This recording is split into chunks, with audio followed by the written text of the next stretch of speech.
and I feel good. Oh, I feel good. Hello world, this is Al Chauncy, the son of soul. Stay tuned, you're gonna hear some beautiful things. Yeah.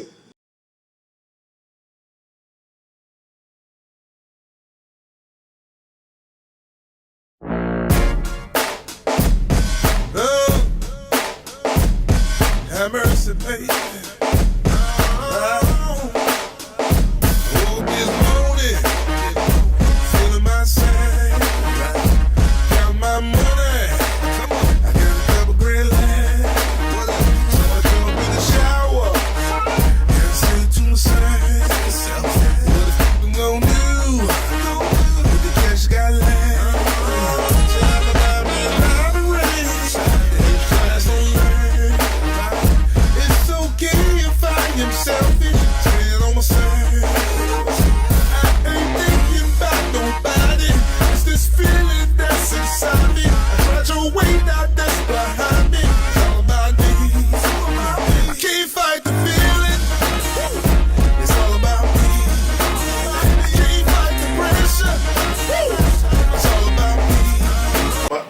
Beginnings started in Raleigh, North Carolina, in a neighborhood called Apollo Heights. You know, I grew up with both of my parents. My dad was a musician, my mother was a singer, and I learned from both of them. You know, my dad toured with Duke Ellington, played with the Tams, played behind Jackie Wilson, the Dynamic Upsetters, J.W. Moore, and all those guys. And I fell not too far from the tree. And that's why, hence the word son of soul. Everybody calls me the son of soul. I started off as a hip-hop artist. Yeah, man. I'm an 80s baby, so I caught the hip-hop bug at an early age and started writing music, writing raps and R&B and stuff like that. I joined a super group called Bloodline, and we was compared to the Fugees. I got my first record deal offer through Priority Records a while back, and that fell through. And then we had got a situation with Joe the Butcher, Joe Nicolo, who ran Rough House Records years ago, and I was the youngest member of the group. So we had singers and rappers, you know, it was like 5 or 6 of us. And at the time, Joe Nicolo, I think he was going to work for DreamWorks or something, going to the movie field. He had started Judgment Records and everything like that. And we kind of, you know, fell from the wayside. You know, Rough House made all their money from Lauryn Hill, the Fugees, Cypress Hill, Criss Cross, and the list goes on. So, you know, we came in on the tail end of that, you know, when Joe was with Judgment Records. So that's where I come from. And I switched over to R&B soul over the years. I could always sing, I could always hold a note, and that's how it happened. As a kid, I had a list. I still got a little list. But, you know, Biggie was one of my favorite rappers. Nas, you know, I was a big Nas fan. Hip Hop Story. I went into Sam Goody's music back in 1996. That's when Outkast dropped the Elevators album, and Nas had It Was Great. I went in there to get Outkast out, you know, ATLs, you know, the Elevator song, me and you, your mama and your cousin too, rolling down strip on Vogue, you know, and my mom loved the record too, so I'm in the car, you know, so I knew my mom would buy the album for me because I didn't have a job in 96, so I was a kid. But Outkast was sold out, so I bought Nas's tape. I bought It Was Written. And that was one of the most masterpieces, phenomenal albums I've heard, you know, because when Illmatic came out, my brother, he owned Illmatic, so I heard Illmatic on the tape player from him. I didn't have my own copy at the time, but It Was Written was my first Nas album that I bought, you know. So that's some of my influences. Cool G Rap, you know, I love to talk like sex record by Cool G Rap. You know, when you get a chance, go back home and listen to that record. Cool G is one of the greatest rappers of all time. Nobody really give him his just due, you know. So I listened to that, you know. Then later on throughout the years, you know, with other influences that I had in my music as well. In 2009, My job lost their contract, and they gave me the opportunity to move to Santa Monica, California, Memphis, Tennessee, New York. And I said, yo, do y'all have any spots down in Atlanta? They made some phone calls, and they had a position down here in Atlanta, and they paid for my travel. They paid me to take care of my lease, to end my lease in my apartment. God was good. And I moved down to Atlanta. I only knew about 3 people. My man Price, my brothers, and a cat named DJ Rowe who stay, Old National, whatever. Those are the only cats I knew down here. So I just took a leap of faith and came down. And so luckily through my transition, I met Chris Trax Rogers, one of the greatest producers, sound architectures in the world. And he molded me from a lump of coal to this shiny diamond soul singer that you see today. Save a pie for your boy in a house full of joy. Santa Claus on the way with a bag full of toys. And mama's cooking everything we like. Carols are playing, children are singing, families here, the doorbell ringing, daddy's on the ladder hanging light. Love and family, that's what Christmas means to me. Yeah. I just want to spread love this Christmas day.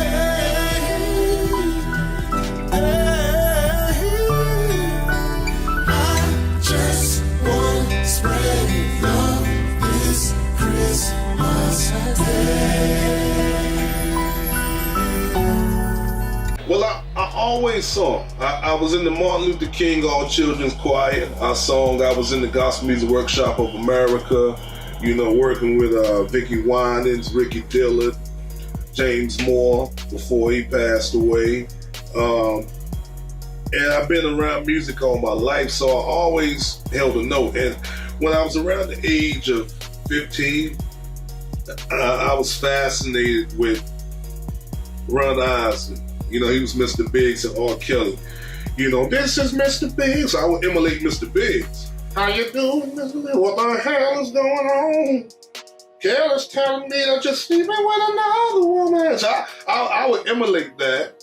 And Carl Thomas, when I heard Been Around the World remix, I've been around. And then he hit this note I never heard in my life. And we can paid. Whoa, I was like, God damn. Ooh. And I was just fascinated by it, bro. I was like, yo, God, ooh. Never heard nobody, do notes like that. So it entranced me. It brought me in. You know what I'm saying? So I was like, wow. So that's what got me involved in singing. And it was some country boys back from Angela, North Carolina. The Bass Brothers, a cat named Cadillac. He had a brother named Corn, and Brock. But Caddy had this Johnny Taylor type sound of voice. I've been hustling, I've been strained, said I wrote a lot of songs, and I kept telling Caddy to keep singing. And I'll just be quiet and just, I'm like, wow, this guy, he was about 6'5". Old hustling type Negro, you know what I'm saying? And, from the country, and just them boys could sing. And I was like, yo, that's ill. And the group I was in, Bloodline, those guys sang too. One of the guys who was the leader of the group, Barry Savage song. And he had this sweet texture like D'Angelo. And I would listen to Savage sing, and he wrote so many great songs. And I get so frustrated, like, man, you got all these records, you need to pull them out. So Savage, if you're watching this video, you need to put some of them songs out.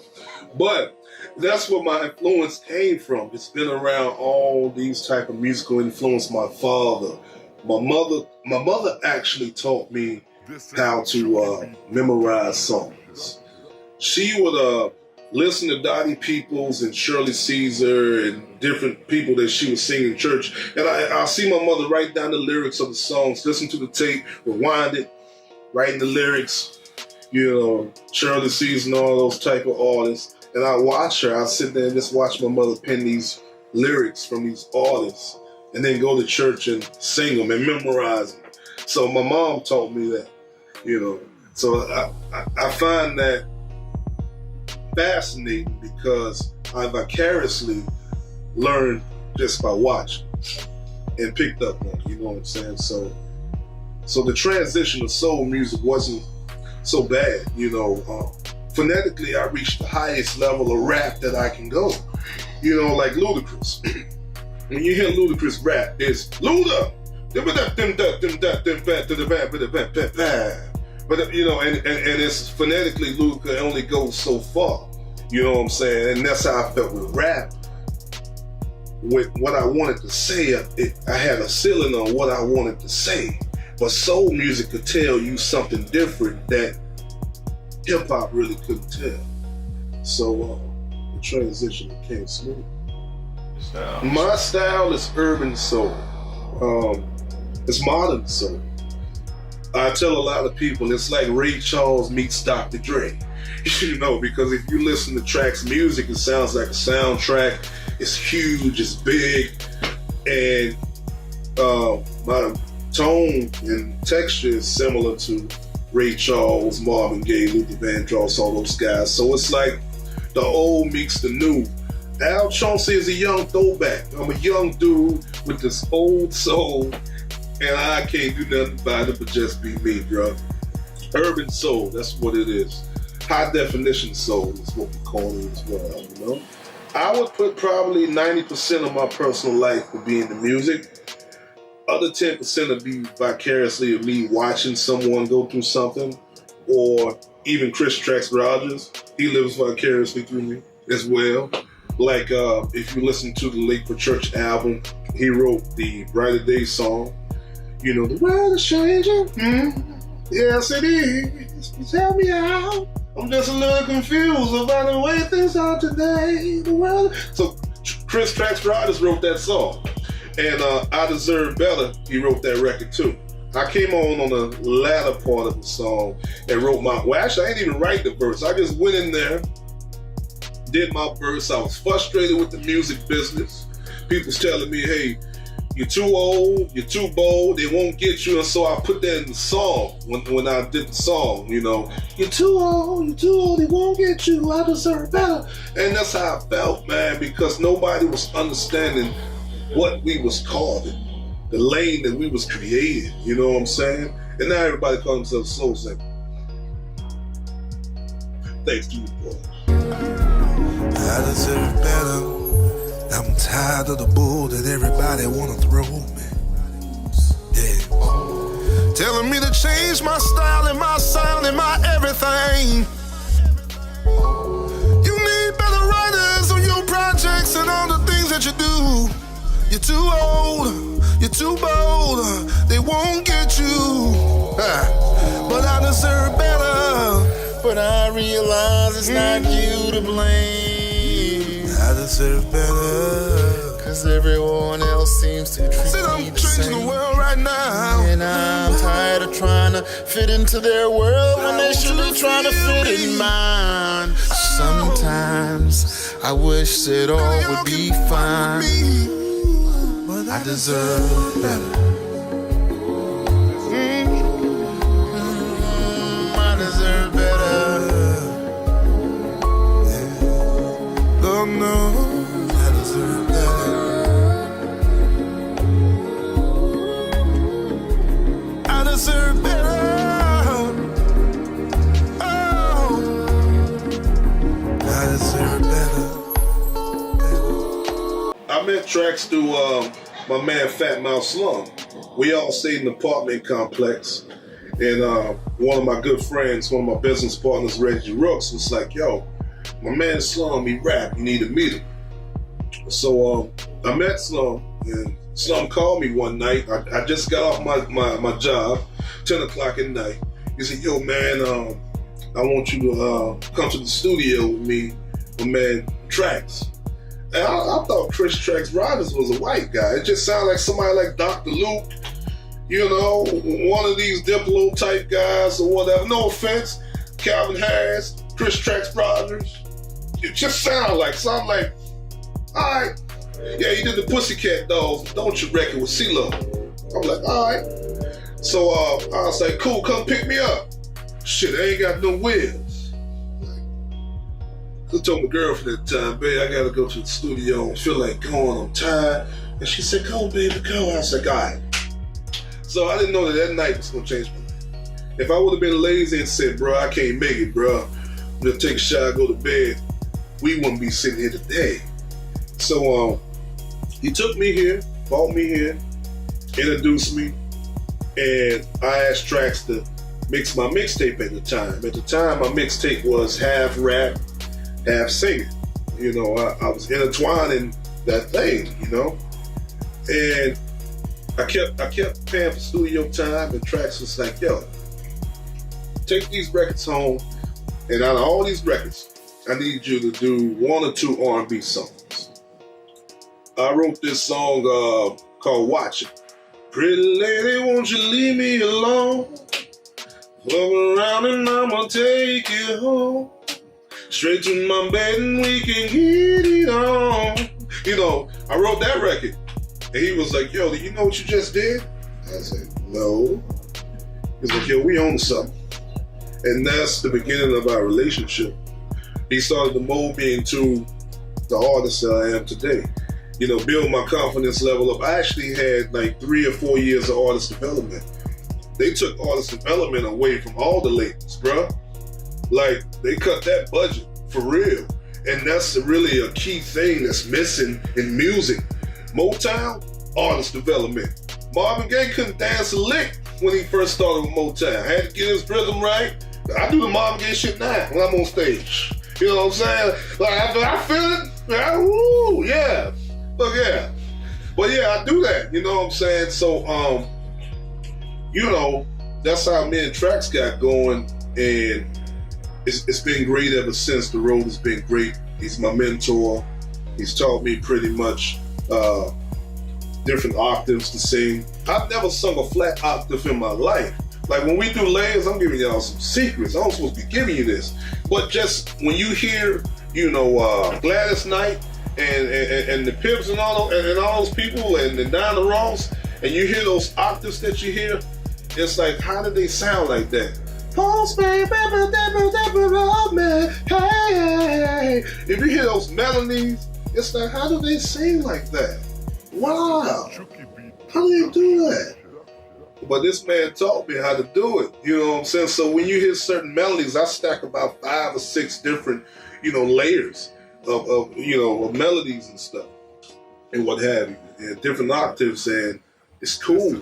And the vocal memorization of it, I remember it on stage, you know, singing flatter notes, lower notes, you know, and singing in lower registers, higher registers and stuff like that.